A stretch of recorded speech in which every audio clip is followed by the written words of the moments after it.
Hi friends, I am Roopa from Sadhana academy. So ಇವತ್ತಿನ ಕ್ಲಾಸಲ್ಲಿ ನಾವು one of the important topic blood ಅಂದ ತಕ್ಷಣ ನಮಗೆ ಏನು ನೆನಪಾಗುತ್ತೆ ಅಂತ ಹೇಳಿದ್ರೆ ಬ್ಲಡ್ನಲ್ಲಿ ಇರ್ತಕ್ಕಂತಹ ದ್ರವ ಘಟಕ ಅಂತಲೇ ಹೇಳ್ತೀವಿ, ಪ್ಲಾಸ್ಮಾ.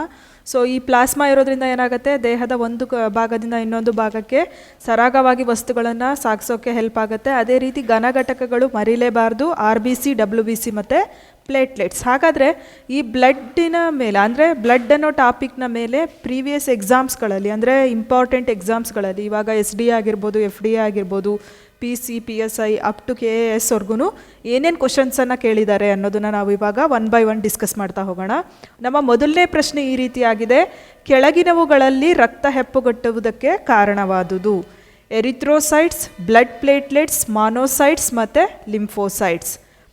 ಗೊತ್ತು ನಿಮಗೆ, ಎರಿಥ್ರೋಸೈಟ್ಸು RBCಗೆ ಸಂಬಂಧಪಟ್ಟಿದ್ದು, ನೆಕ್ಸ್ಟು ಬ್ಲಡ್ ಪ್ಲೇಟ್ಲೆಟ್ಸು ಕಿರುತಟ್ಟೆಗಳು, ನೆಕ್ಸ್ಟ್ ಮಾನೋಸೈಟ್ ಮತ್ತು ಲಿಂಫೋಸೈಟ್ಸು ಕಣರಹಿತ ಕಣದಂಗಗಳು ಅಂತ ಹೇಳಿ ಕರಿತೀವಿ. ಯಾವುದ್ರದ್ದು? ಬಿಳಿ ರಕ್ತ ಕಣಗಳದ್ದು. ಸೊ ಇಲ್ಲಿ ನಮ್ಮ ಪ್ರಶ್ನೆಗೆ ಸರಿಯಾದ ಉತ್ತರ ಬಂದು ಬ್ಲಡ್ ಪ್ಲೇಟ್ಲೆಟ್ಸ್. ಸೊ ಈ ಬ್ಲಡ್ ಪ್ಲೇಟ್ಲೆಟ್ಸ್ಗಳು ಇಲ್ಲಿ ನೋಡ್ತಾ ಇದ್ದೀವಿ ನಾವು ಚಿತ್ರದಲ್ಲಿ. ಏನಾಗುತ್ತೆ ಅಂತ ಹೇಳಿದ್ರೆ ಅಲ್ಲಿ ವೈಟ್ ಬ್ಲಡ್ ಸೆಲ್ಸ್ಗಳು ಕಾಣಿಸ್ತಾ ಇದೆ, ರೆಡ್ ಬ್ಲಡ್ ಸೆಲ್ಸ್ಗಳು ಕಾಣಿಸ್ತಾ ಇದೆ, ಅದೇ ರೀತಿ ಪ್ಲೇಟ್ಲೆಟ್ಸ್ಗಳು ಕಾಣಿಸ್ತಾ ಇದೆ. ನಾನು ಆವಾಗಲೇ ಹೇಳಿದೆ ರಕ್ತದಲ್ಲಿ ಇರ್ತಕ್ಕಂತಹ ಘನಘಟಕಗಳು ಅಂತ ಹೇಳಿ, ಅಂದರೆ RBC, WBC ಮತ್ತು ಪ್ಲೇಟ್ಲೆಟ್ಸ್ ಕಿರುತಟ್ಟೆಗಳು. ಹಾಗಿದ್ರೆ ಈ ನಮ್ಮ ಕಿರುತಟ್ಟೆಗಳು ಎಷ್ಟು ಪ್ರಮಾಣದಲ್ಲಿ ರಕ್ತದಲ್ಲಿ ಇರುತ್ತೆ ಅಂತ ಹೇಳಿದ್ರೆ 2.5 to 5 lakhsನಷ್ಟು, ಅಂದರೆ 1 cubic millimeterನಲ್ಲಿ 2.5 to 5 lakhsನಷ್ಟು ಕಿರುತಟ್ಟೆಗಳು ಇರುತ್ತೆ. ಅದೇ ರೀತಿಯಾಗಿ ಇದು ರಕ್ತ ಹೆಪ್ಪುಗಟ್ಟೋದಕ್ಕೆ ತುಂಬಾ ಸಹಾಯ ಮಾಡುತ್ತೆ. ಯಾವುದು ಸಹಾಯ ಮಾಡುತ್ತೆ ಹಾಗಾದರೆ? ಪ್ಲೇಟ್ಲೆಟ್ಸ್ನಲ್ಲಿ ಇರ್ತಕ್ಕಂತಹ ಪ್ರೋಥ್ರಾಂಬಿನ್ ಅಂತಕ್ಕಂತಹ ಒಂದು ಪ್ರೋಟೀನ್ ಏನು ಮಾಡುತ್ತೆ, ರಕ್ತ ಹೆಪ್ಪುಗಟ್ಟೋದಕ್ಕೆ ಹೆಲ್ಪ್ ಮಾಡುತ್ತೆ. ಪ್ರೋಥ್ರಾಂಬಿನ್ ಪ್ಲಸ್ ಪೆಬ್ರಿನೋಜನ್ ಅಂತ ಹೇಳಿ ಕರಿತೀವಿ.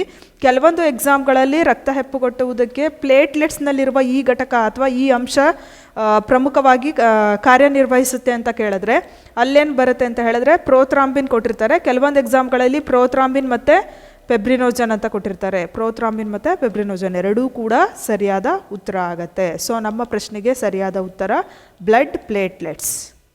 ನೆಕ್ಸ್ಟ್ ಒನ್: ಕೆಳಕಂಡ ರಕ್ತದ ಗುಂಪಿನಲ್ಲಿ AB ಆ್ಯಂಟಿಜನ್ಗಳಿದ್ದು ಪ್ರತಿಕಾಯಗಳು ಇರುವುದಿಲ್ಲ. ಅಂದರೆ ಪ್ರತಿಕಾಯಗಳು ಇರೋದಿಲ್ಲ, ಬಟ್ ಆ್ಯಂಟಿಜನ್ಗಳಿರುತ್ತೆ, ಆ್ಯಂಟಿಬಾಡೀಸ್ಗಳು ಇರೋದಿಲ್ಲ. ಯಾವುದದು ಹಾಗಿದ್ರೆ ರಕ್ತದ ಗುಂಪು? A, O, AB ಮತ್ತು B ಅಂತ ಹೇಳಿದೆ.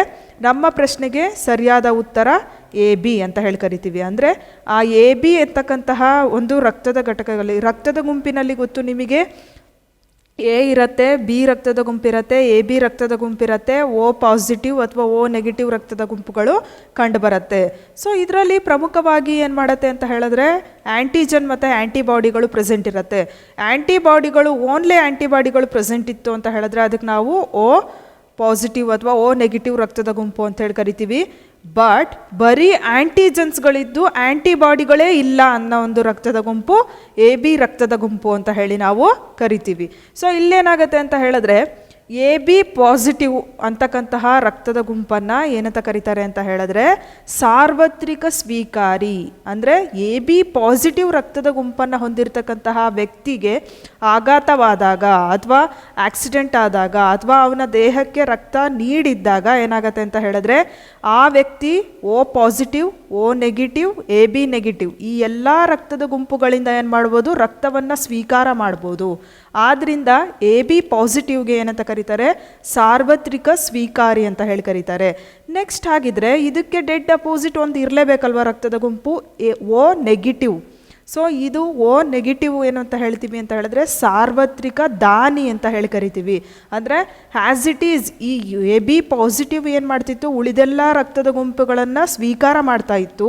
ಅದೇ ಥರ O ನೆಗೆಟಿವ್ ಏನು ಮಾಡುತ್ತೆ, ಇತರೆ ರಕ್ತದ ಗುಂಪುಗಳಿಗೆ AB negative, AB positive, O positive ರಕ್ತದ ಗುಂಪನ್ನು ಹೊಂದಿರತಕ್ಕಂಥ ವ್ಯಕ್ತಿಗಳಿಗೆ ರಕ್ತವನ್ನು ದಾನ ಮಾಡೋದ್ರಿಂದ O ನೆಗೆಟಿವ್ ರಕ್ತದ ಗುಂಪಿಗೆ ಏನಂತ ಕರೀತಾರೆ ಅಂತ ಹೇಳಿದ್ರೆ ಸಾರ್ವತ್ರಿಕ ದಾನಿ ರಕ್ತದ ಗುಂಪು ಅಂತ ಹೇಳಿ ಕರೀತಾರೆ.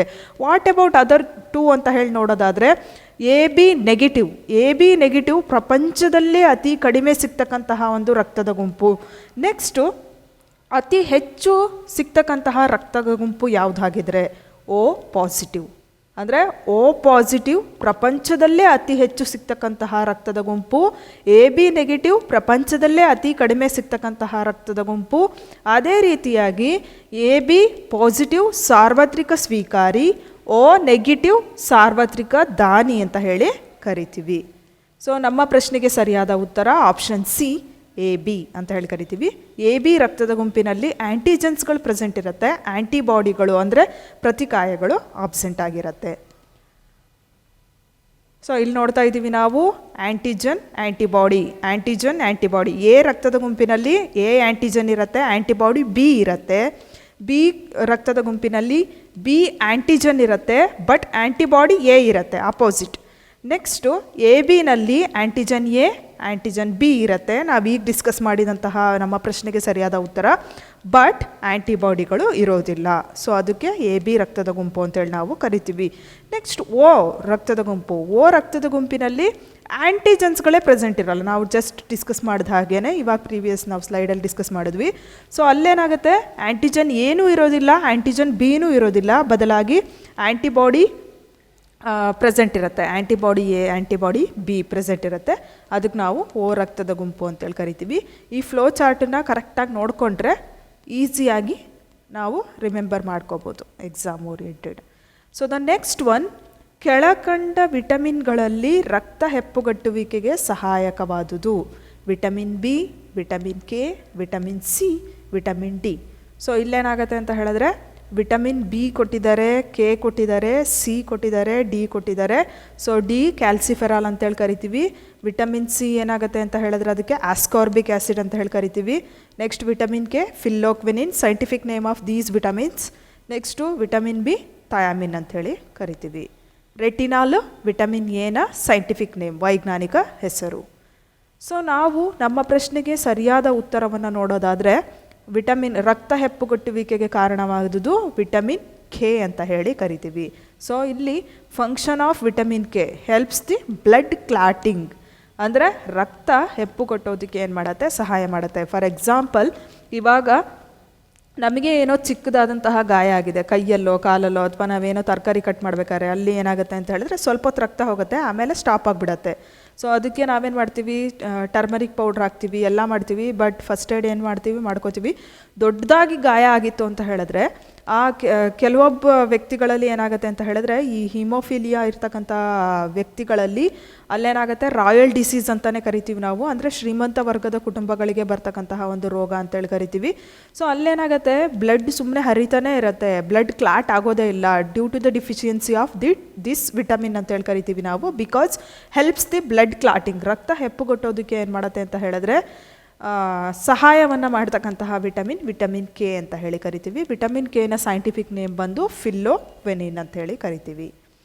ಸೊ ದ ನೆಕ್ಸ್ಟ್ ಒನ್, ರಕ್ತಹೀನತೆಯನ್ನು ತಡೆಗಟ್ಟುವ vitamin ಬಿ12, vitamin ಬಿ3, vitamin ಬಿ9, vitamin B one.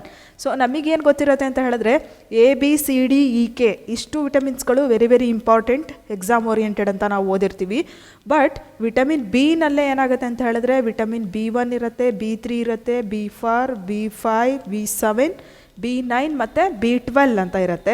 So ಇಲ್ಲಿ ಕೊಟ್ಟಿರ್ತಕ್ಕಂಥ ವಿಟಮಿನ್ಗಳಲ್ಲಿ ಯಾವುದು ರಕ್ತಹೀನತೆಯನ್ನು ತಡೆಗಟ್ಟೋದಕ್ಕೆ ಹೆಲ್ಪ್ ಮಾಡುತ್ತೆ ಅಂತ ಹೇಳಿದ್ರೆ ನಮಗೆ ಅಲ್ಲಿ ವಿಟಮಿನ್ ಬಿ12. So the option A is the right answer for this question. ಇಲ್ಲೇನಾಗುತ್ತೆ ಅಂತ ಹೇಳಿದ್ರೆ ವಿಟಮಿನ್ ಬಿ12 ರಕ್ತಹೀನತೆಯನ್ನು ತಡೆಗಟ್ಟೋದಕ್ಕೆ ತುಂಬಾ ಹೆಲ್ಪ್ ಮಾಡುತ್ತೆ. ಸೊ ಇಲ್ಲಿ ನಾವು ಒಂದು ಚಾರ್ಟನ್ನು ಅಬ್ಸರ್ವ್ ಮಾಡ್ತಾ ಇದ್ದೀವಿ. ಅಲ್ಲೇನಾಗುತ್ತೆ ಅಂತ ಹೇಳಿದ್ರೆ ಅನೀಮಿಯಾ, ಪರ್ನೀಸಿಯಸ್ ಅನಿಮಿಯಾ ಅಂತ ಹೇಳಿದೆ. ಸೊ ಈ ಪರ್ನೀಸಿಯಸ್ ಅನಿಮಿಯಾ ಏನು ಮಾಡುತ್ತೆ ಅಂತ ಹೇಳಿದ್ರೆ RBC. ಸೊ ಅಲ್ಲಿ ಕೆಂಪು ರಕ್ತ ಕಣಗಳ ಕೊರತೆಯಿಂದ ಏನಾಗುತ್ತೆ, ಅನಿಮಿಯಾ ಅಂತಕ್ಕಂಥ ಒಂದು ರೋಗ ಉಂಟಾಗತ್ತೆ. ಸೊ ಇಲ್ಲಿ ರಕ್ತ ಹೆಪ್ಪುಗಟ್ಟದ ಕಾಯಿಲೆ ನಾವು ಜಸ್ಟ್ ಮಾತಾಡಿದ್ವಿ, ಹೀಮೋಫೀಲಿಯಾ. ಸೊ ಈ ಹೀಮೋಫೀಲಿಯಾ ಏನಾಗುತ್ತೆ ಅಂತ ಹೇಳಿದ್ರೆ ಯಾವ ವ್ಯಕ್ತಿ ಹೀಮೋಫೀಲಿಯಾ ಡಿಸೀಸಿಂದ ಬಳಲ್ತಾ ಇರ್ತಾನೋ ಆ ವ್ಯಕ್ತಿಗೆ ಏನಾಗುತ್ತೆ, ಬ್ಲಡ್ ಕ್ಲಾಟ್ ಆಗಲ್ಲ, ಬದಲಾಗಿ ಬ್ಲಡ್ ಫ್ಲೋ ಆಗ್ತಾನೆ ಇರುತ್ತೆ. ಅವರು ಹೈಯರ್ ಏನಾಗುತ್ತೆ ಅಂತ ಹೇಳಿದ್ರೆ ಡಾಕ್ಟರ್ಸನ್ನು ಸಂಪರ್ಕ ಮಾಡಬೇಕಾಗತ್ತೆ. ಅದನ್ನು ಬಿಟ್ಟು ಫಸ್ಟ್ ಏಡ್ ಮಾಡ್ಕೋತಾ ಮನೇಲಿ ಕೂತ್ರೆ ಅದು ಬೇಗ ಹುಷಾರಾಗೋದೇ ಇಲ್ಲ. ಸೊ ಬದಲಾಗಿ ಅವರು ಅದಕ್ಕೆ ಸರಿಯಾದ ಟ್ರೀಟ್ಮೆಂಟನ್ನು ತಗೊಂಡಾಗ ಏನಾಗುತ್ತೆ ಅಂತ ಹೇಳಿದ್ರೆ ಆ ರೋಗ ವಾಸಿಯಾಗತ್ತೆ. ಸೊ ದ ನೆಕ್ಸ್ಟ್ ಒನ್, ಸಾಮಾನ್ಯವಾಗಿ ಮಾನವನ ರಕ್ತ. ಸೊ ಅದು ಮಾನವನ ರಕ್ತ ಏನಾಗಿರುತ್ತೆ ಅಂತ, ಆಮ್ಲೀಯ ಅಸಿಡಿಕ್ ಆಗಿರುತ್ತೆ, ಕ್ಷಾರೀಯ ಬೇಸಿಕ್ ಆಗಿರುತ್ತೆ, ತಟಸ್ಥ ನ್ಯೂಟ್ರಲ್ ಆಗಿರುತ್ತೆ, ಈ ಮೇಲಿನ ಯಾವುದೂ ಅಲ್ಲ. ಅಂದರೆ ಸಾಮಾನ್ಯವಾಗಿ ಮಾನವನ ರಕ್ತದ pH ಕೇಳ್ತಾ ಇದ್ದಾರೆ. ಪವರ್ ಆಫ್ ಹೈಡ್ರೋಜನ್ ಅಂತ ಹೇಳಿ ಕರಿತೀವಿ. ಅದನ್ನು ಬಿಟ್ಟರೆ negative logarithmic form of the hydrogen concentration ಅಂತ ಕೂಡ ಇದನ್ನು ಸೈಂಟಿಫಿಕ್ಕಾಗಿ ಕರಿತೀವಿ. Very very very important pH scale. Because pH ಸ್ಕೇಲ್ಗಳನ್ನು ನಾವು ಎಲ್ಲಿ ಸ್ಟಡಿ ಮಾಡಿದ್ವಿ ಅಂತ ಹೇಳಿದ್ರೆ ಆ್ಯಸಿಡ್, ಬೇಸ್ ಮತ್ತು ಸಾಲ್ಟ್ಸ್ ಅಂತಕ್ಕಂತಹ ಒಂದು ಪಾಠವನ್ನು ಡಿಸ್ಕಸ್ ಮಾಡಬೇಕಾದ್ರೆ ನಾವು ಅದ್ರ ಬಗ್ಗೆ ಇನ್ ಡೀಟೇಲಾಗಿ ತಿಳ್ಕೊಂಡಿದ್ವಿ. ಅಲ್ಲಿ ಏನಾಗುತ್ತೆ, ಆ್ಯಸಿಡ್ ಅಂತ ಹೇಳಿದ್ರೆ ನಂಬರ್ 1 ಸ್ಟಾರ್ಟ್ ಆಗಿ 7ವರೆಗೂ, ಅಂದರೆ ಬಿಲೋ 7 ಏನಾಗುತ್ತೆ ಅಂತ ಹೇಳಿದ್ರೆ ಅಸಿಡಿಕ್ ಅಂತೇಳಿ ನಾವು ಕನ್ಸಿಡರ್ ಮಾಡ್ತೀವಿ. ಎಕ್ಸಾಕ್ಟ್ 7ಗೆ ನಿಂತ್ಕೊಳ್ತು, ಯಾವುದೋ ಒಂದು ದ್ರಾವಣವನ್ನು ಚೆಕ್ ಮಾಡ್ತಾ ಇದ್ದೀವಿ, ಯಾವುದೋ ಒಂದು ಸೊಲ್ಯೂಷನನ್ನು pH ಸ್ಕೇಲಲ್ಲಿ ನೋಡ್ತಾ ಇದ್ದೀವಿ ಅಂದಾಗ ಎಕ್ಸಾಕ್ಟ್ 7ಗೆ ನಿಂತ್ಕೊಳ್ತು ಅಂತ ಹೇಳಿದ್ರೆ ಅದನ್ನು ನಾವು ನ್ಯೂಟ್ರಲ್ ಅಥವಾ ತಟಸ್ಥ ಅಂತ ಹೇಳಿ ಕರಿತೀವಿ. ನೆಕ್ಸ್ಟು 7 14ವರೆಗೂ ಯಾವುದೇ ಒಂದು ಸೊಲ್ಯೂಷನನ್ನು ತಗೊಂಡಾಗ ಅಥವಾ ನಮ್ಮ ಬ್ಲಡ್ಡನ್ನೇ ಏನು ಮಾಡ್ತೀವಿ ಅಂತ ಹೇಳಿದ್ರೆ ಬ್ಲಡ್ಡನ್ನು ಒಂದು ಸ್ವಲ್ಪ ಕಲೆಕ್ಟ್ ಮಾಡಿಕೊಂಡು, ಬ್ಲಡ್ಡು ವೆರಿ ಪ್ರೀಷಿಯಸ್, ಸೊ ಬ್ಲಡ್ಡನ್ನು ತಗೊಳ್ಳಲ್ಲ, ಯಾವುದೋ ಒಂದು ಸೊಲ್ಯೂಷನನ್ನು ತಗೊಳ್ತೀವಿ. ಸೊ ಯಾವುದೋ ಒಂದು ಜ್ಯೂಸನ್ನು ತಗೊಳ್ತೀವಿ ಒಂದು ಗ್ಲಾಸಲ್ಲಿ. ಸೊ ಅದರಲ್ಲಿ pH ಸ್ಕೇಲನ್ನು ಮುಳುಗಿಸಿದಾಗ ಎಬೋವ್ 7 ಬಂತು ಅಂದರೆ, ಅಥವಾ ನಮ್ಮ ರಕ್ತದಲ್ಲೇ pH ಸ್ಕೇಲನ್ನು ಇಟ್ಟು ನೋಡಿದಾಗ ಅಬೌವ್ 7 ಬಂತು ಅಂತ ಹೇಳಿದ್ರೆ ಅದು ನಾವು ಅಸಿಡಿಕ್ ಅಥವಾ ಕ್ಷಾರೀಯ ಅಥವಾ ಪ್ರತ್ಯಾಮ್ಲೀಯ ಅಂತ ಹೇಳಿ ಕರಿತೀವಿ. ಸೊ ಇಲ್ಲಿ ಕೇಳ್ತಾ ಇರ್ತಕ್ಕಂಥ ಪ್ರಶ್ನೆ ಇಷ್ಟೇ ಸಿಂಪಲ್ಲು. ಮಾನವನ ರಕ್ತ ಅದು 7ಕ್ಕಿಂತ ಕೆಳಗಿದ್ರೆ ಅಸಿಡಿಕ್ ಆಗಿರುತ್ತೆ, ಎಕ್ಸಾಕ್ಟ್ 7 ಇದ್ದರೆ ತಟಸ್ಥ ನ್ಯೂಟ್ರಲ್ ಆಗಿರುತ್ತೆ. ಎಬೌವ್ 7 ಅಂತ ಹೇಳಿದ್ರೆ 7 to 14, ಎಬೌವ್ 7 ಬಿಲೋ 14 ಇತ್ತು ಅಂತ ಹೇಳಿದ್ರೆ ಅದಕ್ಕೆ ನಾವು ಅಸಿಡಿಕ್ ಪ್ರತ್ಯಾಮ್ಲೀಯ ಅಥವಾ ಕ್ಷಾರೀಯ ಅಂತ ಹೇಳಿ ನಾವು ಕರಿತೀವಿ. ಸೊ ಹಾಗಿದ್ರೆ ನಮ್ಮ ರಕ್ತ ಏನಾಗಿರುತ್ತೆ ಅಂತ ಹೇಳಿದ್ರೆ ಅಸಿಡಿಕ್ ಅಂತ ಹೇಳಿ ಕರಿತೀವಿ, ಕ್ಷಾರೀಯ ಅಥವಾ ಸ್ಲೈಟ್ಲಿ ಅಲ್ಕಲೈನ್. ಸೊ ಇವಾಗ ಕೆಲವೊಂದು ಎಕ್ಸಾಮ್ಗಳಲ್ಲಿ ಏನು ಮಾಡ್ತಾರೆ ಅಂತ ಹೇಳಿದ್ರೆ ಎಕ್ಸಾಕ್ಟ್ ಒಂದು ಅಥೆಂಟಿಕ್ ಆನ್ಸರನ್ನು ಏನು ಮಾಡ್ತಿರ್ತಾರೆ, ಎಕ್ಸ್ಪೆಕ್ಟ್ ಮಾಡ್ತಾ ಇರ್ತಾರೆ. ಸೊ ಅಲ್ಲಿ ಆಪ್ಷನ್ಗಳಲ್ಲಿ ಏನಾದರೂ ಆ್ಯಸಿಡಿಕ್, ಬೇಸಿಕ್ ಅಥವಾ ನ್ಯೂಟ್ರಲ್, ಇವಾಗ ನಾವೇನು ಕ್ವಶನ್ ನೋಡಿದ್ವಿ ಆ ಥರ ಆಪ್ಷನ್ ಇತ್ತು ಅಂದರೆ ಓಕೆ, ಆಮ್ಲೀಯ, ಕ್ಷಾರೀಯ, ತಟಸ್ಥ ಯಾವುದೂ ಅಲ್ಲ, ಇದಿದ್ದು ನಮ್ಮ ಪ್ರಶ್ನೆ. ಬಟ್ ಕೆಲವೊಂದು ಎಕ್ಸಾಮ್ಗಳಲ್ಲಿ ಏನು ಮಾಡ್ತಾರೆ ಅಂತ ಹೇಳಿದ್ರೆ ಸ್ಲೈಟ್ಲಿ ಅಲ್ಕಲೈನ್, ಅಲ್ಪ ಕ್ಷಾರೀಯ ಅಂತ ಇತ್ತು ಅಂದರೆ ಕ್ಷಾರೀಯ ಇದ್ದು ಆಪ್ಷನ್ ಬಿ ಕ್ಷಾರೀಯ. ಸೊ ಇವಾಗ ಆಪ್ಷನ್ ಎ ಆಮ್ಲೀಯ, ಆಪ್ಷನ್ ಬಿ ಕ್ಷಾರೀಯ, ಆಪ್ಷನ್ ಸಿ ಸ್ವಲ್ಪ ಕ್ಷಾರೀಯ ಅಥವಾ ಅಲ್ಪ ಕ್ಷಾರೀಯ. ಇಂಗ್ಲೀಷಲ್ಲಿ ಸ್ಲೈಟ್ಲಿ ಅಲ್ಕಲೈನ್ ಇತ್ತು ಅಂತ ಹೇಳಿದ್ರೆ ಅದೇ ಎಕ್ಸಾಕ್ಟ್ ಆನ್ಸರ್ ಆಗಿರುತ್ತೆ. ಬಟ್ ನಮ್ಮ ಪ್ರಶ್ನೆಗೆ ಇಲ್ಲಿ ಸರಿಯಾದ ಉತ್ತರ ಕ್ಷಾರೀಯ. ಸೊ ಇಲ್ಲೇ ಕೊಟ್ಟಿದ್ದಾರೆ pH ಆಫ್ ಬ್ಲಡ್, ಅಂದರೆ negative logarithmic form of hydrogen concentration ಅಥವಾ ಪವರ್ ಆಫ್ ಹೈಡ್ರೋಜನ್ ಅಂತ ಕರಿತೀವಿ. ಸೊ ಬ್ಲಡ್ದು 7.35 to 7.45. ಅಲ್ಲಿ ಏನಾಗುತ್ತೆ ಅಂತ ಹೇಳಿದ್ರೆ ಬ್ಲಡ್ಡಿನ ಒಂದು pH ಪವರ್ ಆಫ್ ಹೈಡ್ರೋಜನ್ ಎಷ್ಟಿರುತ್ತೆ ಕಾನ್ಸಂಟ್ರೇಷನ್ ಅಂತ ಹೇಳಿದರೆ 7.35 to 7.45. ನಾ ಹೇಳಿದೆ ಬಿಲೋ 7 ಇದ್ದರೆ ಅಸಿಡಿಕ್, 7 ಇದ್ದರೆ ನ್ಯೂಟ್ರಲ್, ಎಬೋವ್ 7 ಇತ್ತು ಅಂತ ಹೇಳಿದ್ರೆ ಬೇಸಿಕ್ ಅಥವಾ ಸ್ಲೈಟ್ಲಿ ಅಲ್ಕಲೈನ್ ಅಥವಾ ಪ್ರತ್ಯಾಮ್ಲೀಯ ಅಥವಾ ಅಲ್ಲೇನಾಗುತ್ತೆ ಕ್ಷಾರೀಯ. ವಾಟ್ ಎವರ್ ದೆ ಗಿವ್, ನಮಗೇನು ಗೊತ್ತಿರಬೇಕು ಅಂತ ಹೇಳಿದ್ರೆ ಎಕ್ಸಾಕ್ಟ್ pH ಸ್ಕೇಲ್ ಲೆವೆಲ್ಲು ಗೊತ್ತಿರಬೇಕು. ಸೊ ಇಲ್ಲಿ ನಮಗೆ ಗೊತ್ತಾಗ್ತಾ ಇದೆ 7ನ ಮೇಲೆ ಅಂದರೆ 7.35 to 7.45, 8 ಅದು ಟಚ್ ಮಾಡ್ತಾ ಇಲ್ಲ, ಸ್ಲೈಟ್ಲಿ ಅಲ್ಕಲೈನ್, ಸ್ವಲ್ಪ ಕ್ಷಾರೀಯವಾಗಿ ಇರುತ್ತೆ.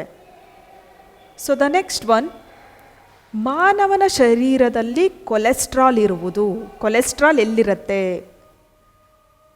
ಇಲ್ಲಿ ಶ್ವಾಸಕೋಶದಲ್ಲಿರುತ್ತೆ, ಹೊಟ್ಟೆ ಸ್ಟಮಕ್ಕಲ್ಲಿರುತ್ತೆ, ಹೃದಯದಲ್ಲಿ ಇರುತ್ತೆ, ರಕ್ತದಲ್ಲಿ ಇರುತ್ತೆ. ಸೊ ಇವಾಗ ಕೊಲೆಸ್ಟ್ರಾಲ್ ಅಂದ ತಕ್ಷಣ ನಮಗೆ ಇನ್ ಜನರಲಿ ಏನು ಬಂದ್ಬಿಡುತ್ತೆ ಥಾಟ್ ಅಂತ ಹೇಳಿದ್ರೆ ಕೊಲೆಸ್ಟ್ರಾಲ್ ಜಾಸ್ತಿ ಇದೆ ಅಂತ ಹೇಳಿದ್ರೆ ಅವನಿಗೆ ಹಾರ್ಟ್ ಅಟ್ಯಾಕ್. ಸೊ ಎಲ್ಲಿರುತ್ತೆ? ಹಾರ್ಟ್, ಹೃದಯದಲ್ಲಿ ಇರುತ್ತೆ. ಹೊಟ್ಟೆ ಶ್ವಾಸಕೋಶ ಈಸಿಯಾಗಿ ಡಿಲೀಟ್ ಮಾಡಿಬಿಡ್ತೀವಿ ನಾವು. ಬಟ್ ಇದು ಹೃದಯ ಮತ್ತು ರಕ್ತ ಅದರಲ್ಲಿ ಎರಡರಲ್ಲೂ ಕೂಡ ಕನ್ಫ್ಯೂಷನ್ ಮಾಡ್ಕೊಳ್ಳೋ ಚಾನ್ಸಸ್ ತುಂಬಾ ಇರುತ್ತೆ. Don't get B confused, because ಅಲ್ಲಿ ಏನಾಗುತ್ತೆ ಅಂತ ಹೇಳಿದ್ರೆ ರಕ್ತದಲ್ಲಿ ಕೊಲೆಸ್ಟ್ರಾಲ್ ಇರೋದ್ರಿಂದ ಏನಾಗುತ್ತೆ, ರಕ್ತ ಈಸಿಯಾಗಿ ಫ್ಲೋ ಆಗೋದಿಲ್ಲ. ಈಸಿಯಾಗಿ ಫ್ಲೋ ಆಗೋದಿಲ್ಲ ಅಂತ ಹೇಳಿದ್ರೆ ಲೋ ಲೆವೆಲಲ್ಲಿ ಏನಾಗುತ್ತೆ, ಅದು ಫ್ಲೋ ಆಗ್ತಾ ಇರುತ್ತೆ. ಲಿಮಿಟ್ ಲಿಮಿಟ್ ಮಾಡುತ್ತೆ. ಯಾವ್ದು ಲಿಮಿಟ್ ಮಾಡುತ್ತೆ? ಬ್ಲಡ್ ಫ್ಲೋ ಆಗೋದಕ್ಕೆ ರಕ್ತದಲ್ಲಿ ಇರ್ತಕ್ಕಂತಹ ಕೊಲೆಸ್ಟ್ರಾಲು ಲಿಮಿಟ್ ಮಾಡುತ್ತೆ. ಸೊ ನೀನು ಮುಂದಕ್ಕೆ ಹೋಗೋಕ್ಕಾಗೋದಿಲ್ಲ ಅನ್ನೋದನ್ನು ಲಿಮಿಟ್ ಮಾಡ್ಕೊಂಡ್ಬಿಡತ್ತೆ. ಸೊ ಆ ರೀತಿಯಾಗಿ ರಕ್ತದಲ್ಲಿರ್ತಕ್ಕಂಥ ಕೊಲೆಸ್ಟ್ರಾಲು ರಕ್ತ ಫ್ಲೋ ಆಗೋದನ್ನು, ಬ್ಲಡ್ ಫ್ಲೋ ಆಗೋದನ್ನು ಲಿಮಿಟೇಷನ್ಸ್ ಮಾಡಿದಾಗ ನೆಕ್ಸ್ಟ್ ಏನಾಗುತ್ತೆ ಅಂತ ಹೇಳಿದ್ರೆ, ಡ್ಯೂ ಟು ದಿಸ್ ರೀಸನ್ ಏನಾಗುತ್ತೆ, ಅಲ್ಲಿ ಒಂದು ಡಿಸೀಸ್ ಉಂಟಾಗುತ್ತೆ. That disease we call it as heart attack. So ಈಸಿಯಾಗಿ ಏನಾಗುತ್ತೆ ಅಂತ ಹೇಳಿದ್ರೆ, ಸರ್ಕ್ಯುಲೇಷನ್ ಈಸಿಯಾಗಿ ನಡೀತಾ ಇತ್ತು ಅಂತ ಹೇಳಿದ್ರೆ ಮನುಷ್ಯನೂ ಕೂಡ ಹೆಲ್ದಿಯಾಗಿರ್ತಾನೆ. ಬಿಕಾಸ್ 24/7 ನಮ್ಮ ಹಾರ್ಟು ಕೆಲಸ ಮಾಡ್ತಾನೇ ಇರುತ್ತೆ. ಸೊ ರೆಸ್ಟ್ ಮಾಡೋದಿಲ್ಲ. ಈ ಕೊಲೆಸ್ಟ್ರಾಲ್ ರಕ್ತದಲ್ಲಿ ಜಾಸ್ತಿ ಆದಾಗ ಏನಾಗುತ್ತೆ ಅಂತ ಹೇಳಿದ್ರೆ, ಇಲ್ಲಿ ನೋಡ್ತಾ ಇದ್ದೀವಿ ನಾವು, ರಕ್ತ ಹರಿತಕ್ಕಂತಹ ಒಂದು ಕೆನಾಲ್ನಲ್ಲಿ ಏನಾಗುತ್ತೆ ಅಂತ ಹೇಳಿದ್ರೆ ಕೊಲೆಸ್ಟ್ರಾಲ್ ಡಿಪಾಸಿಟ್ ಆಗ್ತಾ ಏನು ಮಾಡುತ್ತೆ, ಬ್ಲಡ್ ಫ್ಲೋ ಆಗೋದನ್ನು, ಎಲ್ಲಿಗೆ, ಹಾರ್ಟಿಗೆ ಬ್ಲಡ್ ಫ್ಲೋ ಆಗೋದನ್ನು, ದೇಹದ ಇತರ ಎಲ್ಲ ಭಾಗಗಳಿಗೂ ಬ್ಲಡ್ ಫ್ಲೋ ಆಗೋದನ್ನು ಲಿಮಿಟೇಷನ್ಸ್ ಹಾಕ್ಬಿಡತ್ತೆ. ಯಾವುದು? ಬ್ಲಡ್ಡಲ್ಲಿರ್ತಕ್ಕಂಥ cholesterol. So due to this reason ಏನಾಗುತ್ತೆ, ಹಾರ್ಟ್ ಅಟ್ಯಾಕು ಈಸಿಯಾಗಿ ಆ ವ್ಯಕ್ತಿಗೆ ಬರೋ ಚಾನ್ಸಸ್ ಇರುತ್ತೆ. ಸೊ ಅಲ್ಲಿ ರಕ್ತದಲ್ಲಿ ಕೊಲೆಸ್ಟ್ರಾಲು ಡಿಪಾಸಿಟ್ ಆಗದೆ ಇರೋ ಥರ ನೋಡ್ಕೋಬೇಕು. ಅಂದರೆ ಹೆಲ್ದಿಯರ್ ಆಗಿ ಆ ವ್ಯಕ್ತಿ ಇರ್ತಾರೆ. ಸೊ ದ ನೆಕ್ಸ್ಟ್ ಒನ್, ಹೆಚ್ಚಿನ ಬಿಳಿ ರಕ್ತ ಕಣಗಳ ಉತ್ಪಾದನೆಯನ್ನು ಹೀಗೆನ್ನುವರು. ಇವಾಗ RBC ಇಷ್ಟೇ ಇರಬೇಕು, WBC ಇಷ್ಟೇ ಇರಬೇಕು, ಪ್ಲೇಟ್ಲೆಟ್ಸ್ ಇಷ್ಟೇ ಇರಬೇಕು ಅಂತ ಹೇಳಿ ಒಂದು ಲಿಮಿಟೇಷನ್ಸ್ ಇರುತ್ತೆ. ಎಷ್ಟಿರಬೇಕು? 1 ಕ್ಯೂಬಿಕ್ ಮಿಲಿಮೀಟ್ರಲ್ಲಿ 4.5 to 5.6 ಮಿಲಿಯನ್ನಷ್ಟು ಕೆಂಪು ರಕ್ತ ಕಣಗಳು ಇರಬೇಕು 1 ಕ್ಯೂಬಿಕ್ ಮಿಲಿಮೀಟ್ರ್ನಲ್ಲಿ. ನೆಕ್ಸ್ಟ್ 1 ಕ್ಯೂಬಿಕ್ ಮಿಲಿಮೀಟ್ರ್ನಲ್ಲಿ ಬಿಳಿ ರಕ್ತ ಕಣಗಳು, ವೈಟ್ ಬ್ಲಡ್ ಸೆಲ್ಸು 7,000 to 10,000ವರೆಗೂ ಇರಬೇಕು. ನೆಕ್ಸ್ಟು ಪ್ಲೇಟ್ಲೆಟ್ಸ್, ಅದೇ 1 ಕ್ಯೂಬಿಕ್ ಮಿಲಿಮೀಟ್ರ್ನಲ್ಲಿ 2.5 to 5 ಲ್ಯಾಕ್ನಷ್ಟು, 2.5ರಿಂದ 5 ಲಕ್ಷದಷ್ಟು ಏನಾಗಿರಬೇಕು, ಪ್ಲೇಟ್ಲೆಟ್ಸ್ಗಳು ಪ್ರೆಸೆಂಟ್ ಇರಬೇಕು. ಸೊ ಇದಕ್ಕಿಂತ ಹೆಚ್ಚಾದ್ರೂ ಕಷ್ಟ, ಕಡಿಮೆ ಆದ್ರೂ ಕಷ್ಟ. For example RBC, red blood cells, ಕೆಂಪು ರಕ್ತ ಕಣಗಳು ಏನಾದರೂ ಕಡಿಮೆ ಆದರೆ, ಮಾನವನ ದೇಹದಲ್ಲಿ ಕೆಂಪು ರಕ್ತ ಕಣಗಳ ಉತ್ಪಾದನೆ ಕಡಿಮೆ ಆದರೆ ಏನಾಗುತ್ತೆ, ಅನೀಮಿಯಾ ಅನ್ನೋ ಒಂದು ಡಿಸೀಸ್ ಬರುತ್ತೆ. ಅದೇ ರೀತಿಯಾಗಿ ಬಿಳಿ ರಕ್ತ ಕಣಗಳು, ಇದಕ್ಕೆ ಅಪೋಸಿಟ್, ಕೆಂಪು ರಕ್ತ ಕಣಗಳಿಗೆ ಅಪೋಸಿಟ್ಟು ಬಿಳಿ ರಕ್ತ ಕಣಗಳಲ್ಲಿ ಏನಾಗುತ್ತೆ ಅಂತ ಹೇಳಿದ್ರೆ, ಜಾಸ್ತಿ ಆದರೆ, ಇದಕ್ಕಿಂತ ಜಾಸ್ತಿ ಆದರೆ 7,000 to 10,000 1 ಕ್ಯೂಬಿಕ್ ಮಿಲಿಮೀಟ್ರಲ್ಲಿ ಇರಬೇಕು ಅಂತ ನಮಗೆ ಗೊತ್ತು. ಸೊ ಅದಕ್ಕಿಂತ ಜಾಸ್ತಿ ಆದರೆ, 10,000ಗಿಂತ ಜಾಸ್ತಿ ಉತ್ಪಾದನೆ ಬಿಳಿ ರಕ್ತ ಕಣಗಳದ್ದಾಯಿತು ಅಂತ ಹೇಳಿದ್ರೆ ಒಂದು ಡಿಸೀಸ್ ಬರುತ್ತೆ. ಸೊ ಇಲ್ಲಿ ಹೆಚ್ಚಿನ ಬಿಳಿ ರಕ್ತ ಕಣಗಳ ಉತ್ಪಾದನೆ. ಸೊ ಅಲ್ಲಿ ಗೊತ್ತಾಯ್ತು ನಮಗೆ ಎಕ್ಸಾಕ್ಟ್ ಆನ್ಸರ್. ಅನಿಮಿಯಾ, RBC ಕಡಿಮೆ ಇದ್ದರೆ, ಕೆಂಪು ರಕ್ತ ಕಣಗಳು ಕಡಿಮೆ ಇದ್ದರೆ ರಕ್ತಹೀನತೆ ಅಥವಾ ಅನಿಮಿಯಾ ಬರುತ್ತೆ. ನೆಕ್ಸ್ಟು ಲುಕೇಮಿಯಾ, ನೆಕ್ಸ್ಟು ಹೀಮೋಫೀಲಿಯಾ ಗೊತ್ತು ನಿಮಗೆ, ಬ್ಲಡ್ ಕ್ಲಾಟ್ ಆಗದೆ ಇರತಕ್ಕಂಥ ಒಂದು ಸ್ಥಿತಿ ಅಂತ ಹೇಳಿ ಕರಿತೀವಿ. ಹೀಮೋಫೀಲಿಯಾ ಇದಕ್ಕೆ ರಾಯಲ್ ಡಿಸೀಸ್ ಅಂತಲೇ ಕರಿತೀವಿ. ಸೊ ಶ್ರೀಮಂತ ಕುಟುಂಬಗಳಿಗೆ ಜಾಸ್ತಿ ಅಧಿಕವಾಗಿ ಬರ್ತಾ ಇದ್ದಿದ್ದರಿಂದ ಇದಕ್ಕೆ ಏನಂತ ಕರಿತಿದ್ರು ಅಂತ ಹೇಳಿದ್ರೆ ರಾಯಲ್ ಡಿಸೀಸ್ ಅಂತಲೇ ಕರಿತಾ ಇದ್ರು. ನೆಕ್ಸ್ಟು ಅಗ್ರೆನೋಸಿಯಾ, ಸೊ ಇದನ್ನು ಹಾಗೆ ಕೊಟ್ಟಿದ್ದಾರೆ. ಸೊ ಅಲ್ಲಿ ನಾವು ಹೀಮೋಫೀಲಿಯಾ ಡಿಲೀಟ್ ಮಾಡಿದ್ವಿ, ಅಗ್ರೆನೋಸಿಯಾ ಡಿಲೀಟ್ ಮಾಡಿದ್ವಿ, ಅನಿಮಿಯಾ ಡಿಲೀಟ್ ಮಾಡಿದ್ವಿ. ನೆಕ್ಸ್ಟ್ ಉಳ್ಕೊಂಡಿದ್ದು leukaemia. That one is the right answer for this question. ಇಲ್ಲೇನಾಗತ್ತೆ, ಹೆಚ್ಚಿನ ಬಿಳಿ ರಕ್ತ ಕಣಗಳ ಉತ್ಪಾದನೆಗೆ ನಾವೇನಂತ ಕರಿತೀವಿ, ಲುಕೇಮಿಯಾ ಅಂತ ಹೇಳಿ ಕರಿತೀವಿ. ಸೊ ಇಲ್ಲಿ ಅಬ್ಸರ್ವ್ ಮಾಡ್ತಾ ಇದ್ದೀವಿ ನಾವು, ಬೋನ್ ಮ್ಯಾರೋನಲ್ಲಿ ರಕ್ತ ಉತ್ಪತ್ತಿಯಾಗತ್ತೆ. ಅದೇ ರೀತಿ ರಕ್ತ ಕಣಗಳು ಸಾಯೋದು ಲಿವರ್ನ ಸ್ಪ್ಲೀನ್ ಅಂತಕ್ಕಂತಹ ಒಂದು ಭಾಗದಲ್ಲಿ, ಲಿವರ್ನ ಗುಲ್ಮ, ಕನ್ನಡದಲ್ಲಿ ಏನು ಕೊಟ್ಟಿರ್ತಾರೆ, ಗುಲ್ಮ ಅಂತ ಕೊಟ್ಟಿರ್ತಾರೆ. ಕೆಲವೊಂದು ಸಲ ಸ್ಪ್ಲೀನ್, ಟೆಕ್ಸ್ಟ್ ಮೆಸೇಜ್ ಮಾಡ್ತೀವಲ್ವ ಊಟ ಆಯಿತಾ ಅಂತ, ಆ್ಯಸ್ ಇಟ್ ಈಸ್ ಏನು ಮಾಡ್ತಾರೆ ಅಂತ ಹೇಳಿದ್ರೆ ಸ್ಪ್ಲೀನ್ ಅಂತ ಹೇಳಿ ಕನ್ನಡದಲ್ಲೇ ಕೊಟ್ಬಿಡ್ತಾರೆ. ಸೊ ನಮಗೆ ಗೊತ್ತಿರಬೇಕು, ಲಿವರ್ನ ಸ್ಪ್ಲೀನ್ ಅಂತಕ್ಕಂತಹ ಒಂದು ಭಾಗದಲ್ಲಿ ರಕ್ತ ಕಣಗಳು ಸಾಯುತ್ತೆ. ರಕ್ತ ಕಣಗಳು ಹುಟ್ಟೋದು ಬೋನ್ ಮ್ಯಾರೋ ಅಥವಾ ಅಸ್ಥಿಮಜ್ಜೆ ಅಂತ ಹೇಳಿ ಕರಿತೀವಿ. ಸೊ ಒಟ್ಟಾರೆಯಾಗಿ ಬಿಳಿ ರಕ್ತ ಕಣಗಳಲ್ಲಿ ಏನಾಗುತ್ತೆ, 1 ಕ್ಯೂಬಿಕ್ ಮಿಲಿಮೀಟ್ರಲ್ಲಿ 7,000 to 10,000 ಇದ್ದರೆ ನಾರ್ಮಲ್, ದಟ್ ಪರ್ಸನ್ ಹೆಲ್ದಿಯರ್ ಅಂತ ಹೇಳಿ ಕರಿತೀವಿ. ಬಟ್ ಎಬೌವ್ 10,000 ಏನಾದರೂ ಅಲ್ಲಿ ಬಿಳಿ ರಕ್ತ ಕಣಗಳು ಉತ್ಪಾದನೆ ಆದರೆ ಅದಕ್ಕೆ ನಾವು ಹೆಸರು ಕರಿತೀವಿ ಲುಕೇಮಿಯಾ. ನೆಕ್ಸ್ಟ್ ಒನ್, ರಕ್ತದೊತ್ತಡ ಅಳೆಯುವ ಉಪಕರಣ. Anemometer, speedometer, hygrometer, next sphygmomanometer. Anemometer ಗೊತ್ತು, ಗಾಳಿಯ ವೇಗ, ಸ್ಪೀಡೋಮೀಟರ್ ವಾಹನದ ವೇಗ, ಹೈಗ್ರೋಮೀಟರ್ ವಾತಾವರಣದಲ್ಲಿರ್ತಕ್ಕಂಥ ಹ್ಯೂಮಿಡಿಟಿ, ಮಾಯಿಶ್ಚರ್ ಕಂಟೆಂಟ್, ತೇವಾಂಶವನ್ನು ಅಳೀತಕ್ಕಂಥದ್ದು. ಹೈಗ್ರೋಮೀಟರ್ ಅಂದರೆ ನೀರಿನ ಅಂಶವನ್ನು ಮೆಜರ್ ಮಾಡ್ತಕ್ಕಂಥದ್ದು, ವಾತಾವರಣದಲ್ಲಿರುವ ನೀರಿನ ಅಂಶಗಳನ್ನು ಮೆಜರ್ ಮಾಡ್ತಕ್ಕಂಥದ್ದು. So easily we delete these 3 options, anemometer, speedometer, hygrometer. Next ಉಳ್ಕೊಂಡಿದ್ದು ಸ್ಪಿಗ್ಮೋಮಾನೋಮೀಟರ್. ಸೊ ಈ ಸ್ಪಿಗ್ಮೋಮಾನೋಮೀಟರ್ ಅಂತ ನಾವೇನು ಕರಿತೀವಿ, option D is the right answer for this question. So ಇಲ್ಲಿ ನೋಡ್ತಾ ಇದ್ದೀವಿ ನಾವು ಈ ಒಂದು ಉಪಕರಣದಿಂದ, ಸ್ಪಿಗ್ಮೋಮಾನೋಮೀಟರ್ ಅಂತಕ್ಕಂಥ ಉಪಕರಣದಿಂದ ರಕ್ತದ ಒತ್ತಡವನ್ನು ಅಳೀತಾರೆ. So the next one, haemoglobin ಇದರಿಂದ ಮಾಡಲ್ಪಟ್ಟಿದೆ. ಹೀಮೋಗ್ಲೋಬಿನ್ ಅದರಲ್ಲಿ ಯಾವ ಒಂದು ಮೆಟಲ್ ಪ್ರೆಸೆಂಟ್ ಇರುತ್ತೆ, ಲೋಹ ಪ್ರೆಸೆಂಟ್ ಇರುತ್ತೆ. ಕಬ್ಬಿಣ, chlorine, calcium, chromide. So haemoglobin, so haematin ಅಂತಕ್ಕಂಥದ್ದು. ಸೊ ಅಲ್ಲಿ ಹೀಮೋಗ್ಲೋಬಿನ್ ಅಂದ ತಕ್ಷಣವೇ ಅದರಲ್ಲಿ ಇರ್ತಕ್ಕಂತಹ ಕಬ್ಬಿಣದ ಅಂಶ ಅಂತೇಳಿ ಕರಿತೀವಿ ನಾವು, ಐರನ್ ಕಂಟೆಂಟ್ ಅಂತೇಳಿ ಕರಿತೀವಿ. ಸೊ ಈ ಕಬ್ಬಿಣದ ಅಂಶದಿಂದ ಏನಾಗಿರುತ್ತೆ, ಹೀಮೋಗ್ಲೋಬಿನ್ನು ಮಾಡಲ್ಪಟ್ಟಿರುತ್ತೆ. ಸೊ ಇಲ್ಲಿ ಅಬ್ಸರ್ವ್ ಮಾಡ್ತಾ ಇದ್ದೀವಿ ನಾವು, red blood cells, haemoglobin, iron content ಅಥವಾ ಫೆರಸ್ ಅಂತೇಳಿ ಕರಿತೀವಿ. ನೆಕ್ಸ್ಟು ಆಕ್ಸಿಜನೇಟೆಡ್ ಅಂದರೆ ಆಕ್ಸಿಜನ್ ಸಪ್ಲೈ ಆಗ್ತಾ ಇದೆ, ಸೊ ಆಕ್ಸಿಜನೇಟೆಡ್ ಬ್ಲಡ್ ಅಂತ ಕೂಡ ಕರಿತೀವಿ. So red blood cells. So the next one, ರಕ್ತ ಗುಂಪುಗಳು ಇವರಿಂದ ಕಂಡುಹಿಡಿಯಲ್ಪಟ್ಟಿವೆ. Aristotle, Watson, Crick, Karl Landsteiner. So ಇದಕ್ಕೆ ಸರಿಯಾದ ಉತ್ತರ ಕಾರ್ಲ್ ಲ್ಯಾಂಡ್ ಸ್ಟೈನರ್ ಅಂತ ಹೇಳಿ ಕರಿತೀವಿ. ಸೊ ಕಾರ್ಲ್ ಲ್ಯಾಂಡ್ ಸ್ಟೈನರ್ ಏನು ಮಾಡ್ತಾನೆ ಅಂತ ಹೇಳಿದ್ರೆ, ರಕ್ತದ ಗುಂಪುಗಳನ್ನು ಫೈಂಡ್ ಔಟ್ ಮೊದಲನೇದಾಗಿ ಫೈಂಡ್ ಔಟ್ ಮಾಡ್ತಾರೆ. ಇವರು ಯಾವ ರೀತಿ ಫೈಂಡ್ ಔಟ್ ಮಾಡ್ತಾರೆ ಅಂತ ಹೇಳಿದ್ರೆ, RH factor. So RH present ಇತ್ತು ಅಂತ ಹೇಳಿದ್ರೆ ನೆಗೆಟಿವ್ ರಕ್ತದ ಗುಂಪು, RH ಪ್ರೆಸೆಂಟ್ ಇಲ್ಲ ಅಂತ ಹೇಳಿದ್ರೆ ಪಾಸಿಟಿವ್ ರಕ್ತದ ಗುಂಪು. ಈ ರೀತಿಯಾಗಿ RH ಪ್ರೆಸೆಂಟ್ ಇರೋದ್ರಿಂದ either this blood group is positive or negative ಅಂತ ಹೇಳಿ ಈಸಿಯಾಗಿ ಫೈಂಡ್ ಔಟ್ ಮಾಡ್ತಾರೆ. ಅದೇ ರೀತಿಯಾಗಿ ರಕ್ತದ ಗುಂಪುಗಳನ್ನು ಕೂಡ ವರ್ಗೀಕರಣವನ್ನು ಮಾಡೋದಕ್ಕೆ ಹೆಲ್ಪ್ ಆಗುತ್ತೆ ಈ RH ಫ್ಯಾಕ್ಟರ್ ಇಟ್ಕೊಂಡು ರಕ್ತದ ಗುಂಪುಗಳನ್ನು ಕಂಡುಹಿಡಿಯೋದು. ನೆಕ್ಸ್ಟ್ ಒನ್, ಬಿಳಿ ರಕ್ತ ಕಣಗಳ ಪ್ರಮುಖ ಕಾರ್ಯ. ಸೋಂಕಿನ ವಿರುದ್ಧ ಹೋರಾಡುವುದು, ಪೋಷಕಾಂಶಗಳನ್ನು ಒಯ್ಯುವುದು, ಆಮ್ಲಜನಕ ಪೂರೈಸುವುದು, ಶಕ್ತಿಯನ್ನು ಒದಗಿಸುವುದು. ಬಿಳಿ ರಕ್ತ ಕಣಗಳು, white blood cells. So white blood ಸೆಲ್ಸಲ್ಲಿ ನಾವು ಆಲ್ರೆಡಿ ಡಿಸ್ಕಸ್ ಮಾಡಿದ್ವಿ. ಏನಂತ ಹೇಳಿದ್ರೆ, ಕಣಸಹಿತ ಬಿಳಿ ರಕ್ತ ಕಣಗಳು, ಕಣರಹಿತ ಬಿಳಿ ರಕ್ತ ಕಣಗಳು. ಕಣಸಹಿತ ಬಿಳಿ ರಕ್ತ ಕಣಗಳಲ್ಲಿ ಮತ್ತೆ ಡಿವೈಡ್ ಆಗ್ತಾ ಹೋಗುತ್ತೆ. ನ್ಯೂಟ್ರೋಫಿಲ್ಸ್, ಅಲ್ಲಿ ಏನಾಗುತ್ತೆ, ಬ್ಯಾಕ್ಟೀರಿಯಾಗಳ ವಿರುದ್ಧ ಹೋರಾಟವನ್ನು ಮಾಡೋದು. ಬ್ಯಾಸೋಫಿಲ್ಸ್, ಸೊ ನಂಜು ನಿವಾರಕ ಅಂತ ಹೇಳಿ ಕರಿತೀವಿ. ನೆಕ್ಸ್ಟು ಇಯೋಸಿನೋಫಿಲ್ಸ್, ಪ್ರತಿಕಾಯಜನಕಗಳ ವಿರುದ್ಧ ಹೋರಾಡುವುದು. ನೆಕ್ಸ್ಟು ಕಣಸಹಿತ ಬಿಳಿ ರಕ್ತ ಕಣಗಳು ಆಯಿತು. ಕಣರಹಿತ ಬಿಳಿ ರಕ್ತ ಕಣಗಳು, once again I repeat that one. ಕಣಸಹಿತ ಬಿಳಿ ರಕ್ತ ಕಣಗಳು ನ್ಯೂಟ್ರೋಫಿಲ್ಸ್, ಇಯೋಸಿನೋಫಿಲ್ಸ್, ಬ್ಯಾಸೋಫಿಲ್ಸ್ ಅಂತೇಳಿ ಕರಿತೀವಿ. ನೆಕ್ಸ್ಟು ಕಣರಹಿತ ಬಿಳಿ ರಕ್ತ ಕಣಗಳಲ್ಲಿ ಮತ್ತೆ ಏನಾಗುತ್ತೆ ಅಂತ ಹೇಳಿದ್ರೆ ಮಾನೋಸೈಟ್ಸ್ ಮತ್ತು ಲಿಂಫೋಸೈಟ್ಸ್ಗಳು ಬರುತ್ತೆ. ಹಾಗಿದ್ರೆ ಈ ಒಂದು ಬಿಳಿ ರಕ್ತ ಕಣಗಳ ಪ್ರಮುಖ ಫಂಕ್ಷನ್ ಏನು, ಇಂಪಾರ್ಟೆಂಟ್ ಫಂಕ್ಷನ್ ಏನು ಮಾಡುತ್ತೆ, ಅದು ಸೋಂಕಿನ ವಿರುದ್ಧ ಹೋರಾಡುವುದು. ಅಂದರೆ ಸೋಂಕು. ಸೊ ಅಲ್ಲಿ ಏನಾಗುತ್ತೆ ಅಂತ ಹೇಳಿದ್ರೆ, ಬಿಳಿ ರಕ್ತ ಕಣಗಳಲ್ಲಿ ಇರ್ತಕ್ಕಂತಹ, ಕಣರಹಿತ ಬಿಳಿ ರಕ್ತ ಕಣಗಳಲ್ಲಿ ಇರ್ತಕ್ಕಂತಹ ಲಿಂಫೋಸೈಟ್ಸ್, ಮಾನೋಸೈಟ್ಸ್ ಮತ್ತು ಲಿಂಫೋಸೈಟ್ಸ್ ಹೇಳಿದೆ ನಾನು. ಅದರಲ್ಲಿ ಇರ್ತಕ್ಕಂತಹ ಲಿಂಫೋಸೈಟ್ಸ್, ಸೊ ಅದರಲ್ಲಿ ಬಿ ಲಿಂಫೋಸೈಟ್ ಮತ್ತು ಟಿ ಲಿಂಫೋಸೈಟ್ ಅಂತ ಅಗೈನ್ ಮತ್ತೆ ಅಲ್ಲೇನಾಗುತ್ತೆ, ಎರಡು ವರ್ಗಗಳಾಗಿ ವಿಂಗಡಣೆ ಆಗುತ್ತೆ. ಬಿ ಲಿಂಫೋಸೈಟು ನಮ್ಮ ದೇಹಕ್ಕೆ ಯಾವುದಾದ್ರು ಫಾರಿನರಿ ಸಬ್ಸ್ಟೆನ್ಸ್ ಎಂಟರ್ ಆದಾಗ, ಯಾವುದೇ ಇತರೆ ವಸ್ತು ಎಂಟರ್ ಆದಾಗ, bacteria, virus, what ever it may be enter ಆದಾಗ ಏನು ಮಾಡುತ್ತೆ, ನಮ್ಮ ದೇಹಕ್ಕೆ ಹೆಲ್ದಿ ಜೀವಕೋಶಗಳಿಗೆ ಅಟ್ಯಾಕ್ ಮಾಡೋಕ್ಕೆ ಬಂದಿದ್ದಾರೆ, ಯಾವುದೋ ಫಾರಿನರಿ ಏಜೆಂಟ್ ಬಂದಿದೆ ಅಂತ ಹೇಳಿ ಬಿ ಲಿಂಫೋಸೈಟ್ ಗುರುತಿಸುತ್ತೆ. ಬಟ್ ಆ ಒಂದು ಫಾರಿನರಿ ಸಬ್ಸ್ಟೆನ್ಸ್ನ ವಿರುದ್ಧ ಹೋರಾಟವನ್ನು ಮಾಡೋದು ಟಿ ಲಿಂಫೋಸೈಟ್. ಬಿ ಲಿಂಫೋಸೈಟ್ ಮತ್ತು ಟಿ ಲಿಂಫೋಸೈಟ್ ಎರಡಿರುತ್ತೆ. ಬಿ ಲಿಂಫೋಸೈಟು ಜಸ್ಟ್ ಐಡೆಂಟಿಫೈ ಮಾಡುತ್ತೆ. ನೆಕ್ಸ್ಟು ಟಿ ಲಿಂಫೋಸೈಟ್ ಕಿಲ್ಸ್ ಅಂತ ಹೇಳಿದ್ರೆ ಅಟ್ಯಾಕ್ ಮಾಡುತ್ತೆ ಆ ಫಾರಿನರಿ ಏಜೆಂಟ್ ವಿರುದ್ಧ.